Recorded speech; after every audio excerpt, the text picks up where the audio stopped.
Hey everyone, how's it going? So in this video, we're going to go through, just find out some limitations of ChatGPT, and we're going to find out from chat. I'm going to say, chat, what are the limitations? So, hey chat, and this is, they always recommend this. I don't know why they recommend the idea of like doing an organic. I know they say it's a natural language processing model, but whatever. I always just, for example's sake, say, hey, or can you help me? But I don't think it impacts the output, but it's, yeah, it is what it is. All right, hey chats, how can I, and then chat's like, how can I assist you? I'm gonna say, I want to know the limitations that you have. Now, the important thing is gonna give me limitations here. I didn't give it context of what kind of limitations. I said, hey, limitations, and it's choosing what it thinks I want based off of the concept of limitations. So it chose the idea of, I have a lack of common sense, biases, inability to perform physical tasks, limited creativity, and dependence on data. Yeah, those are limitations. But what if I'm interested in the limitations of creating content? What are the limitations that you have for creating content that is meaningful and factual? Now, if you notice here, I have the word limitation spelled incorrectly. It will know what I'm saying. So it says, as an AI language model, the ability to create meaningful and factual content depends on the quality and accuracy of the data. We know that. It said, while I have access to a vast amount of information, there are still some limitations to my ability to create meaningful and factual data. So now the limitations that chat's going to focus on, it's like, oh, Matt, it's not just limitations you're looking for. You're looking for, when I'm creating data that's factual, what limitations do I have? So the limitations it gave was, ChatGPT says it has a limitation on the dependence on a training data, so the data it's been given. Limited ability to understand context, it makes sense. Inability to verify sources, that makes sense. Inability to provide legal and medical advice. I don't know why someone would take that from chat, but it is what it is. And limitations in generating creative or subjective content. So chat is now focusing a little bit more as to what we can understand. So this is my next question, is it's based on this information, what can I glean from, like, what can I glean or understand that is most important when creating content with you? So when creating content with me, it's important to keep the following things in mind. Clearly define the topic, check for accuracy, use me as a tool for generating ideas, avoid asking for legal or medical advice, and keep an open mind. So that makes sense. That's good to know. So now we're sort of building a dialogue of the limitations of chat.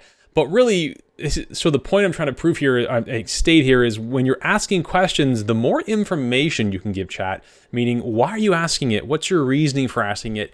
The better information you'll get. Because for me, it's like my whole motive was, well, what are the limitations of the value of what you're creating in content for me? So that's actually a question we'll ask. What are the limitations in the actual value of the content that you are creating for me? I know that there are facts and points of data that mean nothing to me, but what do I do if you focus on those points? You might be like, why would I ask that question? I want to see what chat says. So as a language model, my responses are generated based on patterns in the data, blah, blah, blah.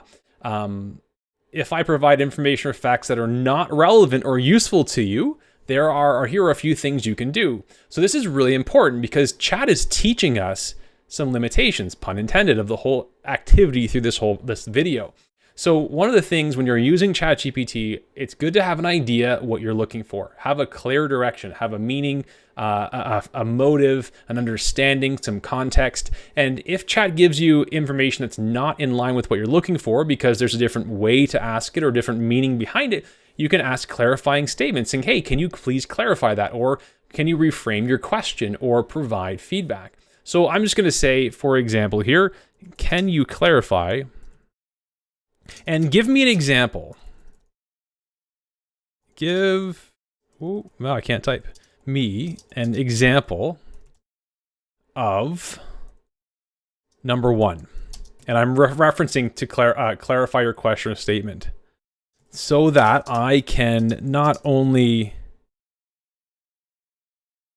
understand, but visually see what you mean. Even though I can understand how to clarify and reframe, I'm going to see what chat says. And I'm going to go one step further and say, make the example about me as a professor.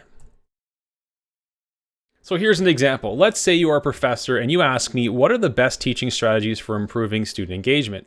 If my response includes information about history of education or differences between learning styles, you may feel that my response is not directly addressing your question.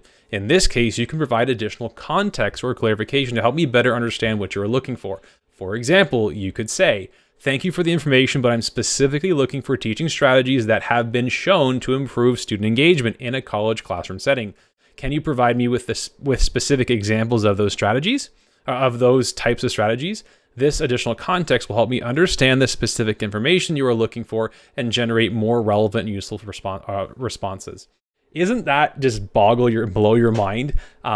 It's not just the context of the useful information, not specifically this, but of how I can interact and now learn.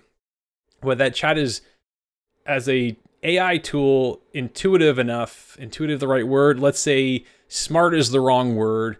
Robust enough. I don't want to give it too much credit because it's a program model, which is impressively crazy. But it's the idea that you can get a lot of information, a lot of insight. So this video was more about the limitations of ChatGPT. We only scratched the surface. We can talk about limitations in content, style, information, anything. We could actually reference anything we talked about here because this lives in Chat's mind or Chat's conversation or database while it exists, right? And when we delete the conversation, it's gone. But this is a specific to it. So now, like, I could even go and say, hey, I want examples of your limited creativity and show me more, explain this, and go through, and you can really just start to understand what's happening. So why do we care about this as educators? That's the whole point behind this. Well, if we can understand a bit of how ChatGPT works and how our students might be using it, it might give us a better idea of to what they're thinking. And to me, if students are using ChatGPT in my class and I'm allowing it, I don't care as much about the output. I care about the process to get there. I care about the questions, the why. What is the DNA of the end result that shows me your learning, your thought process? And also you can then think on the other side saying, well, as a professor or educator, what can I use this for to get further along in activities or assignments?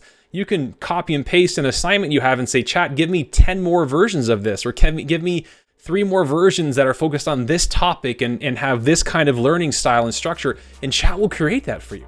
So more videos to come on that, but just trying to show you a little bit of in a safe way how chat can work, how to interact and engage. And at the end of the day, the more clarification you can have with more context and more focus, the better results you get quicker.